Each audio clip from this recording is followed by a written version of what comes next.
Hello there, this is Cridical from Cridical Media, just taking a look at the 2025 reprint of the Star Wars Legends Omnibus for the Old Republic, which has now been dubbed Volume 1, since they're now actually going to be coming out with Volume 2 finally.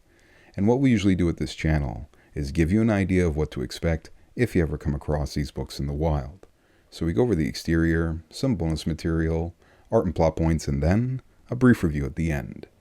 Now, this is one of those books where, usually for my library, I usually tend to get books that are ones that I'll revisit and want to read several times over. And I guess just because I came off of playing the game recently, I remember this story and this narrative again. And I was like, you know what? Yeah, I do want it. So in this case, yes, I did pick it up, and I did opt for the direct market cover here by Dustin Weaver. I always like these particular these particular covers because they're very comprehensive. They're very much like the Dave Dorman style, where they harken to a movie poster for the Star Wars series. So always felt that was very poignant for this direct market. Speaking of which, I did pick this up from BD Cosmos, the Canadian online vendor. Highly recommend them. I got a great deal on this, not to mention the free shipping. So honestly, Canadian vendors need to get talked about a lot more, so a special shout out there. But in any case, just walking around the exterior, yes, this very prominent cover design. Definitely like this one a lot. In terms of the spine, very consistent with other Legends Omni, so the different colored lettering, a typical profile there, the Volume 1 now. And very similar to the Epic Collections, yes, a very familiar rear here.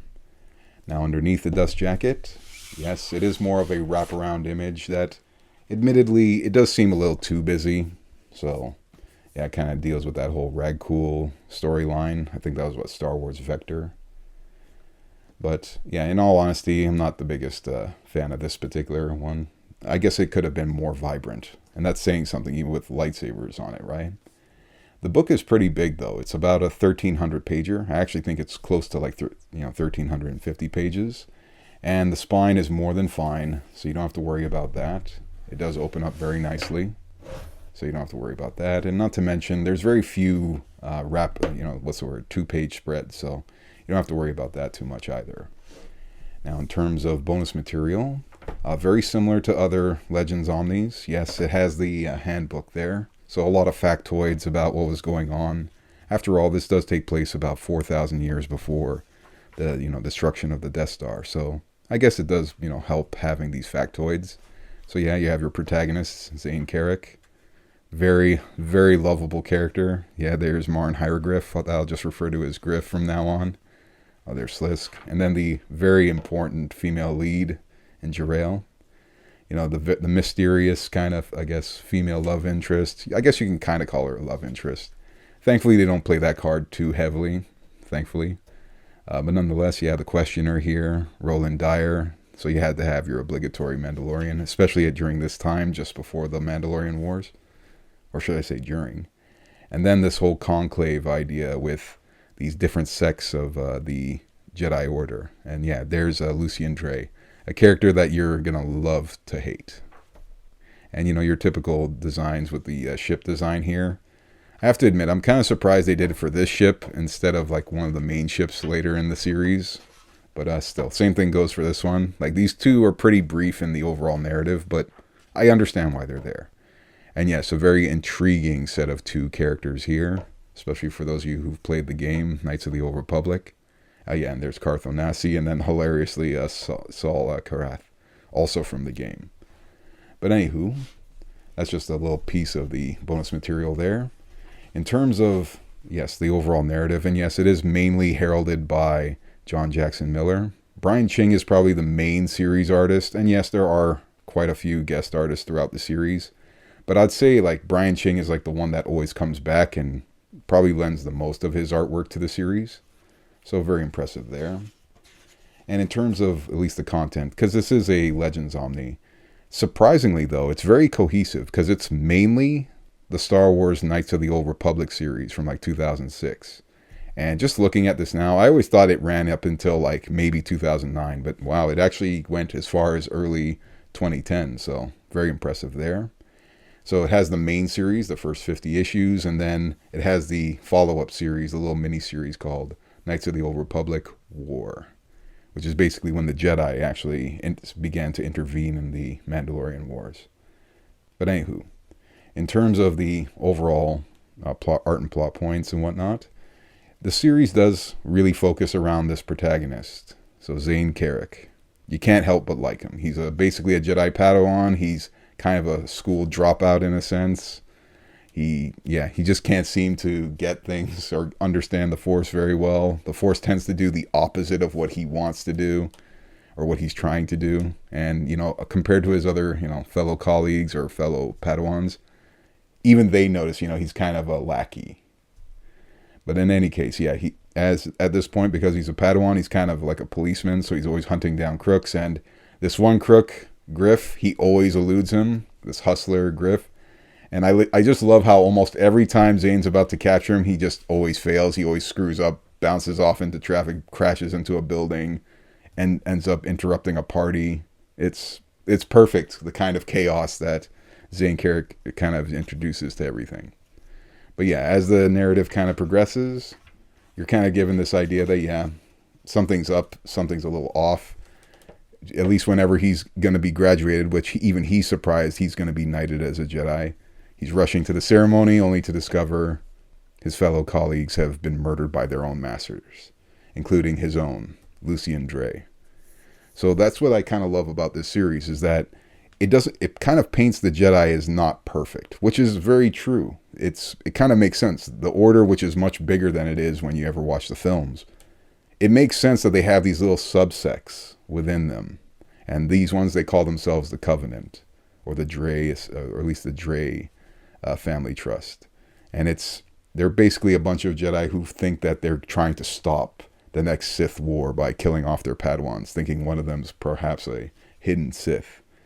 And that's when the narrative kind of becomes this fugitive crime noir kind of thing. Okay, maybe noir is a little excessive, but you can't help but like the fact that instead of doing the obvious thing, what does Zane do? He actually befriends his fellow or his former crooks or his former prey, and they end up taking him in, and he ends up becoming a crook too, and he goes on scams and schemes and all that jazz. You can't help but like it, right? And I guess through their escape, they end up meeting Jerael and Camper. Jerael is a very huge proponent in the narrative. She has her own mysteries, her own kind of logic. And yes, you can tell they kind of set her up as the love interest. But thankfully, they don't go too hammy into it. Thankfully. But yes, it's just a very engaging and very riveting kind of tale. And as you proceed through the narrative, you start to get more and more pieces of why the Covenant tried to kill them in the first place. It's very intriguing stuff. And once again, it just paints a different picture of what you would ever expect from a Jedi. So, like I said, very impressive work, very shady stuff going on, but surprisingly, very clever hustles also, because that's what Griff is all about. So when Zane leaves, he hooks up with Griff, and they basically become just a kind of a mercenary or crime syndicate of their own. They're just a small little group of hustlers. But to be honest, they're pretty clever and very successful in what they do. What's kind of funny about some of their hustles is that when they lie about something, it turns out to end up becoming true. They pretended to be Mandalorians to just steal some supplies, and lo and behold, the real Mandalorians actually end up showing up for real. So it's just impressive work. And yes, I do like the whole backstory of these deranged Jedis, these, how these kind of corrupt cells within the Jedi Order exist. You can kind of see the corruption. Some Jedi don't want to give up their riches before becoming Jedi, so they keep their business interests separate. It's surprising work, nonetheless. But yes, then there comes this narrative here. Again, the Mandalorian wars are going on against the Republic, so yeah, it's a very heavy situation where the Mandalorians are clever enough to capture Jedi and start experimenting on them. And this is where you're kind of introduced to Alec, or the eventual Darth Malak. So you kind of see his origins here, and it's kind of, I guess, his little love intrigue with Jerael. So you kind of see how he has his own connections and his own passions that'll lead him to the dark side later. But you're also introduced to one of the other major characters of the series, Roland Dyer, the Questioner, as he's called. Very intriguing kind of character, because you keep thinking that he's one way, but he's actually the other, which is great because there's a huge red herring much later in the series. But still, definitely love the way that particular story went out and the way it comes to an end as well. And all the different kind of hustles that are going on, even with these Mumo brothers, these Ithorians. I like how certain characters, they have a certain history. And because of that, within this narrative, they can create this idea, these characters are not always so smart or that kind of thing. It's just great writing by that John Jackson Miller guy. So big ups to him immensely for the way he crafted this overall narrative. And by the way, if it hasn't come obvious already, you don't have to play the video game Knights of the Old Republic to appreciate this. Because the events of this story kind of take place up good like 20 years before that game's events even start. So it's just keep that in mind. And ironically, I turned to a page that has one of the characters from the game here, Onasi. He's the pilot. At least you meet him in the game. But he's, as usual, because he's a hero in the game, they kind of paint him in a lighter light here. So makes sense, I guess. You can't help but like him. And then, yeah, you have Saul Karath. You see his ascendance from like just a commander all the way to an admiral. Just like when he reached the point of the video games. You can't help but like laugh sometimes at it. But yes. One thing I definitely appreciate about this series a lot is how comprehensive it is within its own narrative. Like you tend to pick up on these little things early on. Like you'll hear like names like Shantique being used, or these little references to like different droids or technologies early in the series that play a bigger role much later. It's very intriguing kind of stuff. And yes, this whole Adaska kind of conspiracy that's going on here, very similar to something that happens in the Darth Vader comic much later. That's by Marvel, no less, by Kieran Gillen. But still, impressive stuff. When you read this book, you'll be like, wow, this is where they got a lot of their ideas from. And yes, some pretty heavy stuff going down in every issue, that's for sure. A lot of, a lot of conflicts that even question the reader's expectation. Like, what would you do in this situation? Which is usually the best kind of writing. Now, as you're kind of flipping through these pages with me, you're kind of seeing how the art style is changing quite drastically. Brian Ching is like the main one, but yes, you will get some other artists throughout. Thankfully, the writer, though, is the consistent aspect of it all, so thankfully that's what keeps this series still riveting. Even when they have these like crossover stories that lead into other Dark Horse Comics eras. So just bear that in mind as well. Man, awesome stuff. Yeah, literally turn to the page that literally sets up the crossover. There you go.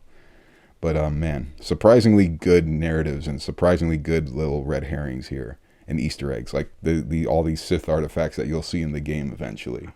That kind of stuff. But yeah, even seeing this image here, and this is one aspect of the book I love seeing. It's seeing that the Jedi aren't always perfect. That you could see that, yes, there can be deranged Jedi even within their own order. Obsessive about killing Zane, even though they know they're wrong about it. They're committed to their sin, that kind of aspect. Even these ones who did the wrong thing but are repentant now, you can't help but feel for them. I love the way this story overall plays out. Like, because you can't help but just love the way everything kind of fits and how every character feels very fulfilled. Even this one here, Hazan, the big conspiracy of it all kind of comes to a head here. And another huge aspect of this book is that the narrative, at least it evolves over time. So it doesn't just stay a fugitive narrative the whole time. That does get resolved, thankfully. And even the whole Lucien Dre thing, where his master's trying to kill him, all that, even that gets, resolved, you can say. But very intriguing ground that's covered throughout the series. Like I said, this is a side of Star Wars that you don't typically see where, sure, there's war going on. There's the Republic that's going on, but there's a lot of other aspects of the Star Wars universe as well. So there's like the slave trade, there's the human trafficking, there's crime, there's smuggling, there's drugs, all that jazz. You still get it even in this narrative here. Not to mention you'll get these like one-off stories like this one in particular, where they find a ship, there's only one lone survivor on it, wondering what the heck happened, why is everybody dead? I love when you read this story, like, just don't judge books by their covers kind of thing. That's basically the moral of this one. You'll love this particular issue when you come across it, if you ever do. I'm just going to try and skip pages so you don't see the ending. But again, the way they humanize almost every character, which is ironic considering we're dealing with a lot of spacers here, It's just impressive work that Miller writer did here. Like very, very interesting ground that's being covered. And again, just reminding us that Zane Carrick, while he's not a Jedi, he's a failed Jedi, if anything. The concept of the failed hero doesn't imply that the person isn't heroic themselves. And that's kind of what Zane Carrick, the protagonist, is all about. Because, yeah, he's a very human being. Like, this particular story is about, like, a bunch of races and whatnot. You know, just racing around on a swoop bike kind of thing. And it turns out that, yeah, Zane Carrick has a huge love of, swoop bikes and everything. Makes sense. He's from, like, a planet that's all about building them. But anywho, just intriguing stuff. And like I mentioned earlier about red herrings, it shows itself in a literal sense with this red skin toned character, this antagonist Shantique. You hear her being mentioned much early in the series, and now she finally kind of reveals herself. Personally, always loved the design of this character. What can I say? They literally made her attractive, right? But I love the way that series and that particular narrative comes to a head, because honestly, it does have a very fitting place to be the final conclusion of the main series. So basically, this bookmark here, this basically represents the entirety of the Knights of the Old Republic issues, and everything else here is now the Knights of the Old Republic miniseries, War. Now, this kind of represents when the Jedi actually do join the Mandalorian Wars, and it comes to an end pretty quick. Let's just put it that way. It's only a 6-issue series, and yet somehow Zane Carrick still ends up getting involved with it. That's like his relationship with the Force. Others can wield it, so others can predict it. Him, it's just bad fortune almost every time he's involved with something like this. But you just can't help but love this character. And one unique thing about this particular part of the book is done by Andrea Mutti. I only say that mainly because I just came off rereading Port of Earth recently. He did the art in that book, so here we are yet again, so quickly right after, another sci-fi kind of oriented story. But still, I will say this though, at least this miniseries, it doesn't feel as fulfilling as like just the recent 50 issues of an overall cohesive narrative did. So admittedly, having Warren here is pretty nice, but the main series is the reason for even picking this up in the first place, its claim to fame. But in any case, this is just my 2 cents on it all. Would I say this is a must-read? I would say this. Much like myself, I would more so consider, do you need to read this multiple times?